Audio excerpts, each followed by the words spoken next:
O Homem do Céu, capítulo 15. Um cemitério coberto de espinhos. Esplendores que levem à morte, se constante não voltes atrás. Fui transferido para o campo de trabalhos forçados Xinjiang, que fica no sul de Henan, perto da fronteira com Hubei. É uma região com numerosas plantações de chá. O clima é frio, com poucos dias de sol no ano. Há sempre garoa e forte nevoeiro. As condições de extrema umidade tornam a área um refúgio para nuvens de mosquitos e várias espécies de cobras venenosas. Havia mais de 5.000 criminosos no campo, separados em 4 unidades de trabalho. Designaram-me para as plantações de arroz irrigado e aos criadouros de peixes. Só em minha unidade trabalhavam mais de 1.000 prisioneiros. Todas as manhãs enfrentávamos sessões de lavagem cerebral, política e treinamento físico-militar. Os dias iam do amanhecer até depois do pôr do sol. 14 horas de trabalho, 7 dias por semana. Cavávamos com as mãos viveiros para os peixes e trabalhávamos sem cessar nas plantações alagadas de arroz, junto com serpentes e sanguessugas. Logo em meu segundo dia, fomos obrigados a carregar nas costas cestos cheios de lama e pedras. Passamos o dia todo subindo uma ladeira com o peso e jogando o conteúdo em uma encosta próxima. Eu me sentia fraco demais.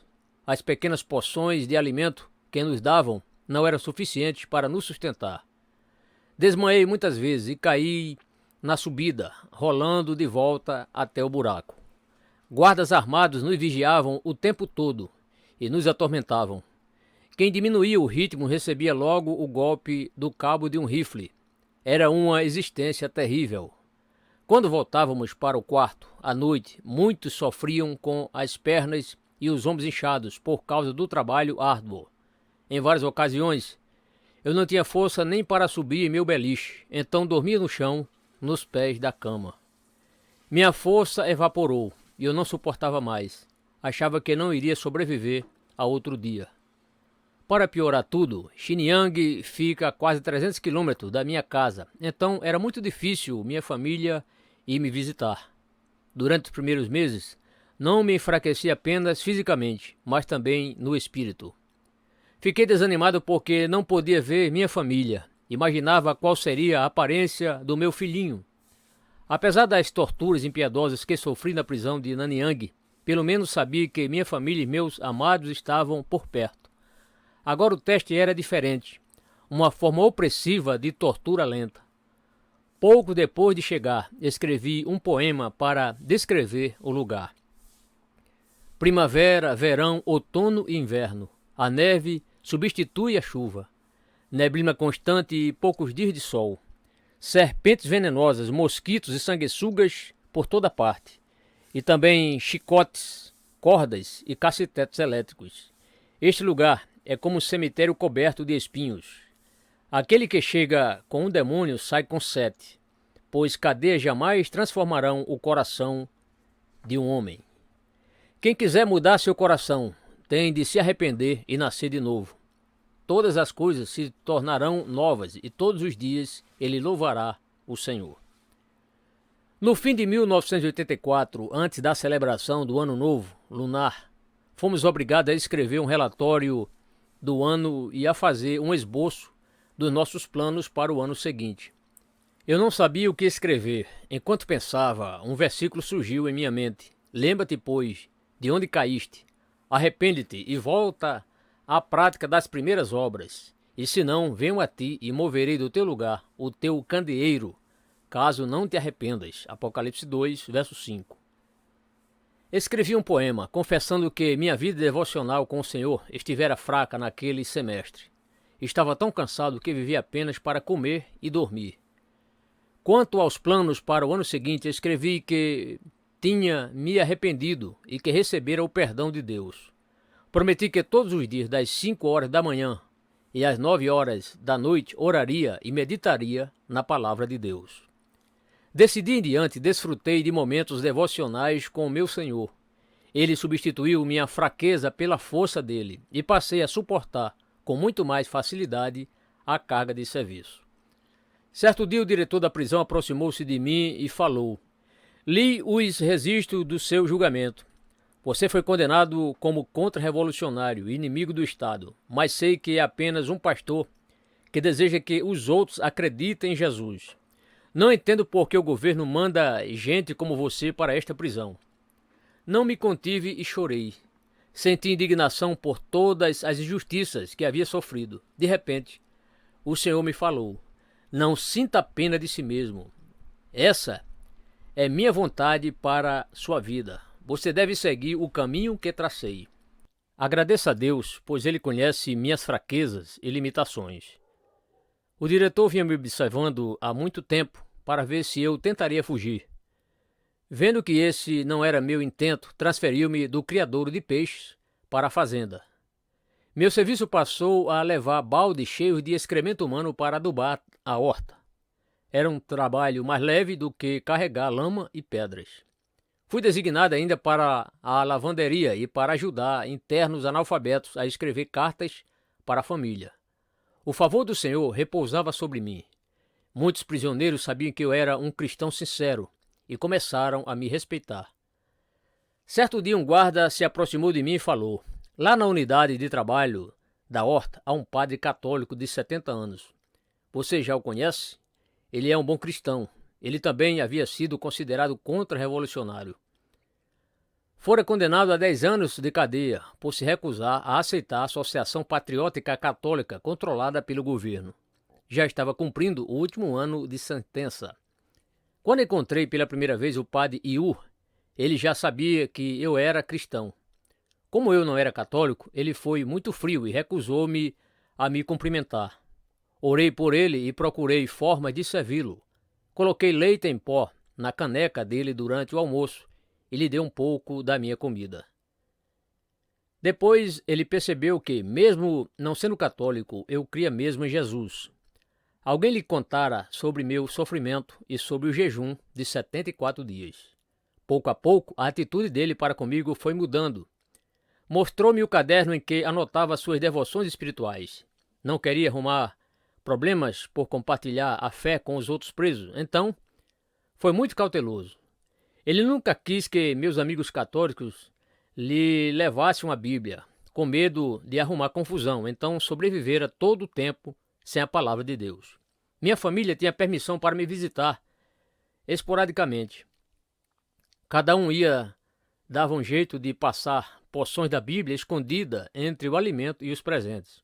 Certa ocasião, minha esposa levou um pão que ela fizera especialmente para mim. O presente era precioso mesmo. Ela escondeu páginas da Bíblia dentro do pão. Uma outra vez colocou páginas dentro de um pacote de macarrão instantâneo. Emprestei minhas páginas da Bíblia ao padre e nossa amizade cresceu. Ele era muito culto, lia e falava latim, hebraico, inglês e chinês antigo. Depois que saiu da prisão, Yu visitou minha casa. Nossos obreiros o acolheram com carinho e lhe deram Bíblias para distribuir aos católicos. Desfrutaram de gostosa comunhão. Nessa época, o padre Yu foi promovido e tornou-se bispo da Igreja Católica Secreta. Ele ama a Deus de verdade. O Senhor abriu muitas portas para o testemunho do Evangelho. Também estava em Xinjiang um homem chamado Si Zuba. Ele foi enviado aos 8 anos de idade para um grande monastério budista, onde estudou até se tornar monge. Era exímio calígrafo e mestre de Kung Fu. Certo dia estava no mercado e um batedor de carteira roubou o dinheiro dele. Irado, usou seu conhecimento da arte marcial para atacar o ladrão. O rapaz caiu morto. Cientes da habilidade de Xi na luta, vários oficiais armados do DSP o cercaram e o espancaram sem piedade. Xi se defendeu e feriu alguns policiais. Por fim, um policial quebrou o braço dele com o cano de uma espingarda e conseguiu dominá-lo. O espancamento foi tão violento que quase o mataram. Acabaram enviando-o para campo de trabalhos forçados Xinjiang. Muitos homens da prisão pediam a Xi para ensinar-lhes a doutrina budista. Alguns dos mais jovens tentaram adorá-lo e pediam que ele lhes ensinasse Kung Fu. Eu senti em meu coração um peso muito grande para compartilhar o evangelho com ele. Uma noite, nos encontramos. Falei com ele e, na mesma hora, ele se arrependeu dos seus pecados, aceitou Jesus e nasceu de novo. Pegou os livros budistas, os amuletos e os talismãs e me pediu para destruir tudo. Muitos prisioneiros vinham de lares destruídos. Eu compartilhava a mensagem com eles e alguns dedicaram a vida para seguir a Jesus. Batizávamos os novos convertidos no tanque dos peixes. 2 deles, os irmãos Shi e Sun, tornaram-se cristãos firmes. Depois de solto, o irmão Shi tornou-se pastor. No Natal de 1985, os irmãos Shen e Yan foram me visitar em nome das igrejas domésticas. O Natal é uma data particularmente dura para os crentes presos. Éramos forçados a trabalhar duro enquanto desejávamos celebrar o nascimento do nosso Senhor Jesus com nossos irmãos e irmãs. Quando os irmãos chegaram, eu estava trabalhando no campo, carregando o excremento. As autoridades mandaram que eles fossem embora, mas os 2 tinham vindo de muito longe para me ver, então esperaram do lado de fora do portão. Alguém me falou sobre meus 2 visitantes e corri ao escritório da prisão. Normalmente, os prisioneiros só podem receber visitas na sala de recepção, mas como eu tinha boa reputação, fui até o diretor e lhe disse: 2 parentes vieram lá da minha cidade para me ver. Foram obrigados a esperar lá fora, mas precisam ir ao banheiro. O senhor permite que eles entrem no pátio e usem o banheiro? Se o senhor autorizar, eu posso ir até lá com eles para conversarmos um pouquinho. É incrível, mas o diretor autorizou. Conversamos livremente enquanto caminhávamos e eles me colocaram a par do que estava acontecendo. O ano de 1985 havia sido poderoso para as igrejas domésticas em todo o país. Um grande avivamento espalhara o evangelho por toda parte e milhares de almas eram acrescentadas à igreja todos os dias. Até hoje, os cristãos chineses consideram 1985 um ano crucial no avanço contra o inimigo. Fiquei tão encorajado pelo que ouvi que derramei lágrimas de pura alegria. Entramos juntos no prédio dos banheiros e adoramos a Deus, celebrando o Natal. Ajoelhei-me no chão, sujo, e orei: Senhor, o único lugar que temos para te adorar é este banheiro sujo. Mas sei que entendes, pois deixaste a glória do céu e nasceste em uma manjedoura suja. Tu te dispuseste a seguir o caminho da obediência e do sofrimento. Nós te adoramos hoje. Meus 2 visitantes também se ajoelharam e, de mãos dadas, oramos ao Senhor e encorajamos uns aos outros. Naquele instante, um prisioneiro chamado Yong entrou e nos viu. Era homem perverso e violento. Como sempre, delatava os presos. Fora promovido a líder de grupo. Assim que nos viu, gritou: Yun, é muito atrevimento seu trazer gente de fora para realizar suas atividades supersticiosas aqui dentro da cadeia. Vou comunicar imediatamente às autoridades. O Espírito Santo me encheu e ordenei a ele: em nome de Jesus, como você se atreve a falar contra o Deus vivo? Ordeno agora que você se ajoelhe e se arrependa dos seus pecados. Receba o Senhor e talvez ele lhe perdoe. Imediatamente, como se atingido por um raio, Yong ajoelhou-se e nós 3 impusemos as mãos sobre a cabeça dele e oramos. Aprendi que, se obedecermos a Deus, os milagres acontecem em qualquer situação. Depois que Yong recebeu o Senhor, nós ficamos muito amigos. O coração dele ansiava pela palavra de Deus. Ele havia sido uma pessoa muito difícil e tinha muitos inimigos na cadeia. Para se vingar, muitos fizeram acusações falsas contra ele depois que ele se converteu. Certo dia, durante o intervalo do almoço, Yong deitou em sua cama e estava lendo minha Bíblia, que eu havia escondido com cuidado em nossa cela, e foi descoberto. Os guardas tomaram minha Bíblia. Yong perdeu o controle e começou a lutar. Quase arrancou o dedo de um policial com os dentes.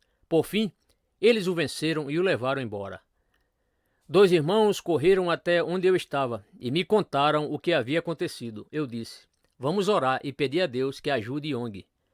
Procurei os guardas para tentar ajudar, mas eles estavam irritados demais e não me deram atenção.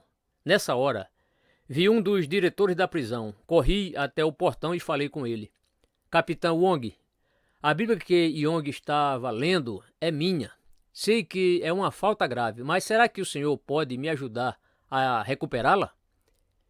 Esse era um dos diretores que me tratavam com bondade. Ele sofria de uma infecção terrível na garganta que o fazia tossir dia e noite. O capitão Young entrou no escritório e gritou para Young: "Que audácia é essa de lutar assim com os guardas? Vou lhe dar um castigo que você nunca vai se esquecer, mas primeiro me entregue a Bíblia de Young." Dias depois, quando a situação se acalmou, o capitão Wong me chamou em seu gabinete, inclinou-se e me falou: "Yun, eu li sua Bíblia, mas não entendi nada. Vi logo que era uma oportunidade preparada por Deus. Falei ao capitão: é fácil entender a Bíblia, se o senhor quiser. Primeiro, precisa aceitar Jesus em seu coração. Confie nele, e ele o ajudará a entender todos os ensinamentos do livro. Capitão Wong, a Bíblia vai ensiná-lo a receber a salvação, e além disso, Jesus vai curar sua garganta." Percebi que o Espírito Santo estava tocando nele. Fechei a porta do gabinete e disse: "Capitão Wong, por favor, ajoelhe-se. Jesus vai abençoá-lo." Ele se ajoelhou e orou: "Jesus, acredito que és Deus. Por favor, cura-me." Impus as mãos sobre ele, que se arrependeu e recebeu o Senhor. Deus o libertou de sua aflição e, pouco a pouco, ele recuperou a saúde. Desse momento em diante, o irmão Wong tornou-se discípulo de Jesus. Deus promoveu e lhe deu posição de mais autoridade, mas ele nunca se esqueceu de mim. Transferiu-me da horta para a ferraria e me incumbiu de carregar água para os guardas. Em minha nova incumbência, eu tinha mais tempo para orar e ler a Bíblia. Quando minha família vinha me visitar, podíamos nos encontrar na ferraria. Recebi ainda as tarefas de pastorear um rebanho de ovelhas no campo e de alimentar os peixes no tanque. Com isso, aprendi mais algumas lições. Aprendi que jamais devemos bater nas ovelhas, mas que temos de alimentá-las para que elas nos sigam. Enquanto dava comida aos peixes, tive a oportunidade de compartilhar o evangelho com prisioneiros que trabalhavam perto do tanque. Alguns se converteram. O tempo ia passando, os dias se transformaram em semanas que viraram meses. Passou 1986 e depois 1987. Muitos prisioneiros ouviram o evangelho e aceitaram Jesus. Eu estava constantemente ocupado no discipulado de novos crentes. Foi uma grande alegria vê-los crescer na graça de Deus e compartilhar o evangelho com os outros. Por fim chegou 1988. Faltava apenas 3 meses para eu ser solto. Eu estava empolgado, sonhava com os momentos em que estaria nos braços de Adeling. Meu filho Isaac já tinha 4 anos e eu ainda não o conhecia. Perdera seus primeiros passos, suas primeiras palavras. Tinha esperança de que ele viesse a gostar de mim. Mas um garotinho tão pequeno não tinha como entender o que havia acontecido com o pai dele. Uma noite, sem nenhum aviso, chegou na prisão uma ordem vinda do governo central. Todos os presos políticos deveriam se reunir. Alguém anunciou que era um problema que me envolvia e que eu estava em uma situação dificílima.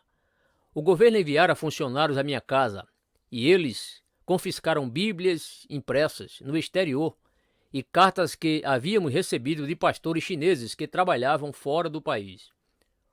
Uma das cartas que o irmão Xu me escreveu colocou o DSP em polvorosa. A carta dizia: o americano Billy Graham irá à China e se encontrará com o presidente e o primeiro-ministro. Pretendo procurá-lo e falar sobre seu caso. Talvez ele possa ajudar e você será solto logo. Assim, gostaria que você escrevesse exatamente como foi tratado na prisão e conte todas as suas experiências. A carta chegara a mim clandestinamente e eu havia respondido na mesma hora, mas antes que a resposta alcançasse o destinatário, o DSP descobriu tanto a carta do irmão Xu quanto minha resposta. Parte da minha carta para o irmão Xu dizia: aprendi muito através do sofrimento. Não estou revoltado por ter sido preso, porque Deus é o verdadeiro juiz. Ele acertará todas as coisas. O campo em que me encontro é como um enorme cemitério. Os prisioneiros sofrem terrivelmente. Somos acorrentados e algemados e somos submetidos ao trabalho árduo, do nascer ao pôr do sol. Fui preso porque amo a Deus e desejo alcançar as almas de todos os homens. Embora a cruz que carrego seja pesada, a graça do Senhor me basta. Meu coração está cheio de alegria e canto novos cânticos ao meu Deus. Aleluia! Glória ao meu Deus e Rei. A polícia dirigiu-se imediatamente para a prisão quando encontrou essa carta. Chegaram à meia-noite e começaram a interrogar meus companheiros de cela. Fui amarrado a um mastro de ferro no centro do pátio da prisão. Depois me pegaram, me empurraram para dentro de uma van e me levaram para outro lugar. Passei por vários portões de ferro e, por fim, me trancaram em uma cela mínima, escura, com porta de ferro.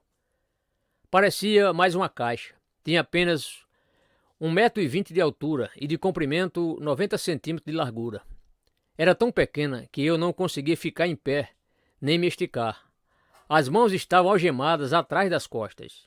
Fazia muito tempo que aquela cela não era usada. Ela estava com um cheiro terrível de mofo.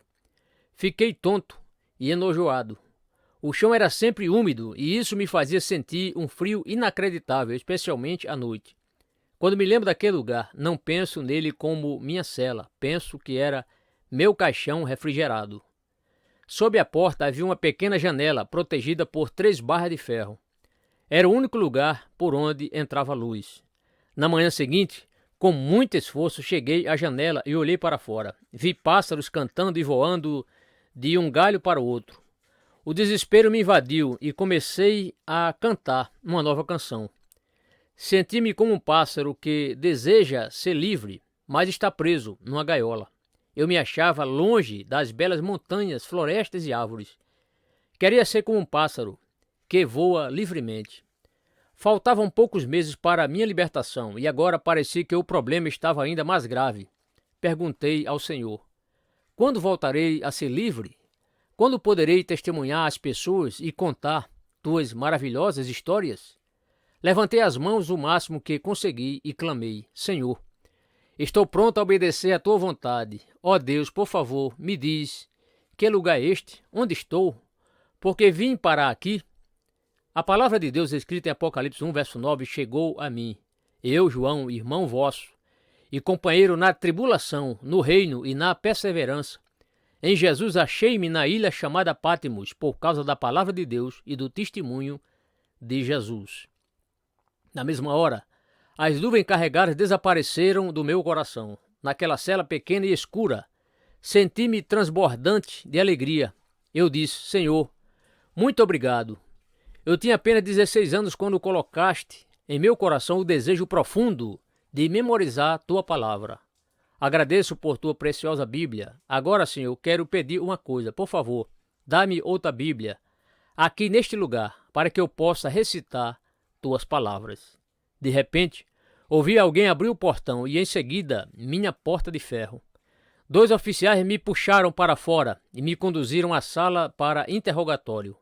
Quando cheguei lá, o chefe do DSP, os líderes da província e o diretor do campo de trabalhos forçados esperavam por mim.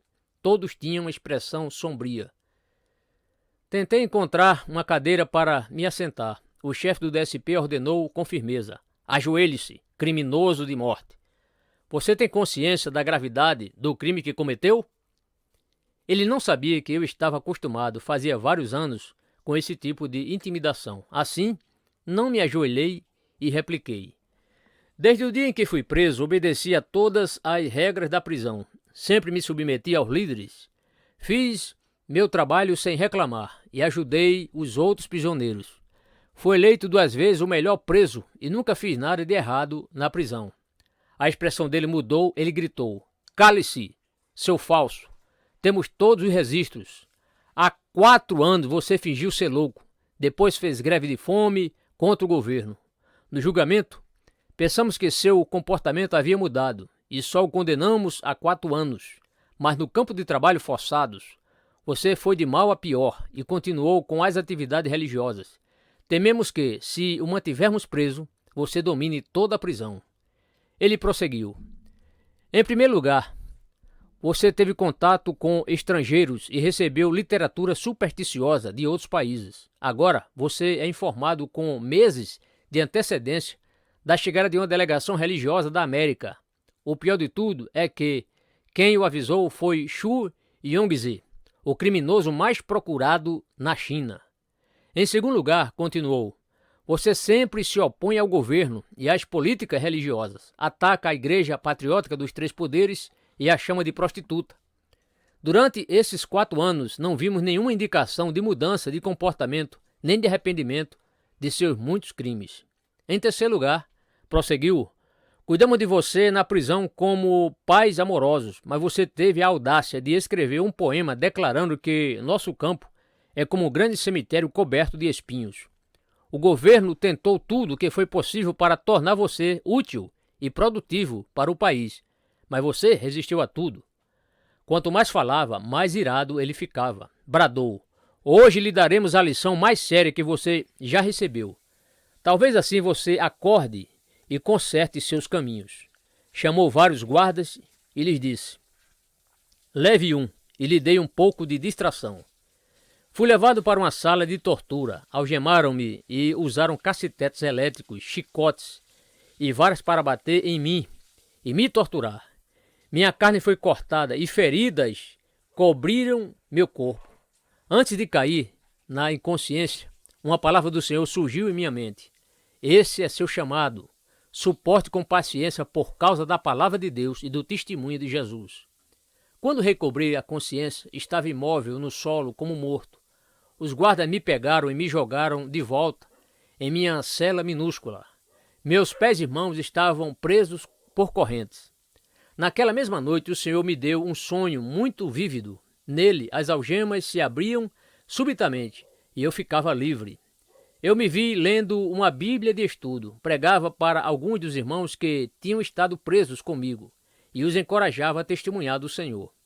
O pai de U aproximou-se e, com alegria, ficava repetindo, Jesus é vitorioso sobre tudo, Jesus é vitorioso sobre tudo.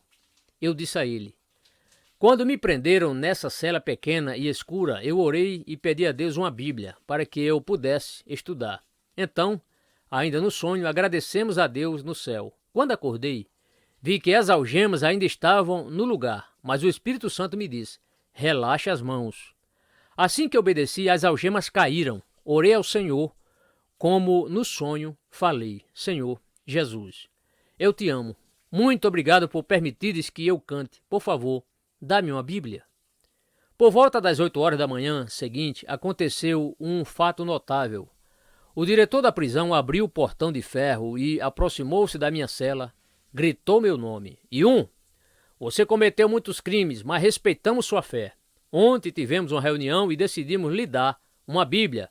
Venha e pegue. Coloquei as algemas rapidamente de volta em minhas mãos. Peguei a Bíblia e agradeci ao diretor. Ele falou, faça-me o favor de estudar bem sua Bíblia e se arrepender dos seus crimes para ser um homem útil. Em seguida, trancou a porta e partiu. Ajoelhei-me e chorei, grato a Deus por essa grande bênção. Mal podia acreditar que meu sonho se cumprira. Nenhum prisioneiro antes recebera autorização para ter uma Bíblia ou qualquer outro tipo de literatura cristã. E mesmo assim, de maneira singular, Deus me dera uma. Através desse evento, o Senhor me mostrou que, apesar dos planos malignos dos homens para mim, Ele não me esquecera e continuava no controle. Nenhum governo ou poder humano pode impedir que o Deus Todo-Poderoso realize sua vontade. Lembrei-me de quando eu tinha apenas 16 anos e, milagrosamente, Deus havia me dado minha primeira Bíblia. Ali estava eu, com 30 anos, sozinho, em uma cela minúscula, escura e suja, mas a provisão e o poder de Deus não haviam diminuído. Minhas mãos tremiam quando abri a Bíblia, bem devagar, na última página. Aquele que dá testemunho destas coisas diz, certamente, venho sem demora, amém. Vem, Senhor Jesus. A graça do Senhor Jesus seja com todos. Apocalipse 22, versos 20 e 21. Permaneci isolado na pequena cela durante 3 meses. Entrava apenas um pouco de luz pela janela, mas era suficiente para eu ler.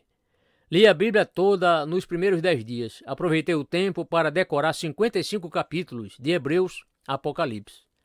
Deus me ajudou a entender sua palavra e a amá-lo mais. Foi um tempo precioso de comunhão com Jesus.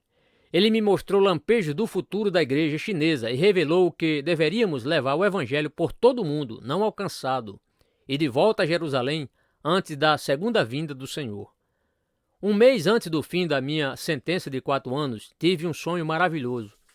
Vi uma senhora idosa, de cabelos grisalhos. Ela carregava o luar nas mãos. Andou em minha direção sorrindo. Então vi que era minha querida mãe. Corri e me lancei nos braços dela e me fitou com amor nos olhos e falou: "Meu filho, não tenha medo." Quando acordei, meu espírito exultava. Pensei que era uma pena ter sido só um sonho, mas orei para que se tornasse realidade e eu visse minha mãe de novo. 3 dias depois, por volta das 11 horas da manhã, um guarda foi à minha cela e me levou ao escritório principal. Ao entrarmos, minha mãe correu para mim, abraçou-me e chorou. Viu que eu estava algemado, magérrimo, e que minha pele se achava amarelada por falta de sol. Ela não conseguia parar de chorar. Então lhe disse: "Mamãe, por favor, console-se. Tudo isso é por amor a Jesus." Ela me interrompeu: "Sua mãe sabe. Sua esposa e sua família pensam em você dia e noite e esperam sua volta para casa. Meu filho, não esqueça as palavras de sua mãe. Ouça as palavras do alto e obedeça à voz de Deus. Não tenha medo." Acariciou minhas mãos e percebeu que as algemas me apertavam demais. O coração dela estava partido. O guarda que nos vigiava falou: "Depressa, falem rápido. Você não pode receber visitas, mas sabemos que sua mãe veio de longe para vê-lo. Acabem logo com isso, antes que nos peguem." Mamãe disse: "Filho, vim para cá e fiquei procurando durante 3 dias. Ninguém sabia onde você estava, mas na noite passada o anjo do Senhor falou comigo em sonho. Não fique com medo, você vai encontrar seu filho. Hoje de manhã esse guarda me viu no portão da prisão. Ele é crente e sabia que eu estava procurando você. Aí ele me disse: seu filho está preso em uma cela minúscula, confinado na solitária. Hoje esse homem de coração bondoso permitiu que nos encontrássemos." Ela se virou para ele e falou: "Deus, com toda certeza, irá abençoá-lo por seu ato de bondade." Perguntei-lhe se podia escrever uma carta para minha esposa e meu filho. Ele me deu papel e caneta e tirou a algema da minha mão direita. Eu tremia enquanto escrevia para minha amada família e os exortava a permanecerem fiéis ao Senhor e a pregar o evangelho para os perdidos. Enquanto voltava para minha cela, eu me virei e fitei os olhos amorosos da minha mãe. Ela levantou a mão e acenou para mim. O irmão Chu sabia que as autoridades haviam interceptado a carta que ele me mandara. Mesmo assim, resolveu tentar visitar Billy Graham durante a estada dele em Pequim. Decidiu que valia a pena se arriscar para tornar conhecida a realidade que vivíamos em nosso país. Procurava o fato de que a Igreja de Deus na China estava sendo representada pelo movimento patriótico das 3 autoridades, e não pelas igrejas domésticas. O encontro entre o pregador americano e os líderes da Igreja dos 3 Poderes estava marcado para o dia 17 de abril de 1988. Através de um amigo comum, o irmão Chu marcou um encontro com Billy Graham. Mais tarde, no mesmo dia, o encontro nunca aconteceu. Oficiais do Ministério de Segurança do Estado que estavam à paisana prenderam o irmão Chu enquanto ele passeava em um parque por volta das 16 horas do dia 16 de abril. Por causa das nossas cartas, as autoridades conheciam o plano dele e organizaram uma grande operação para detê-lo antes de ele ter a oportunidade de se encontrar com Billy Graham.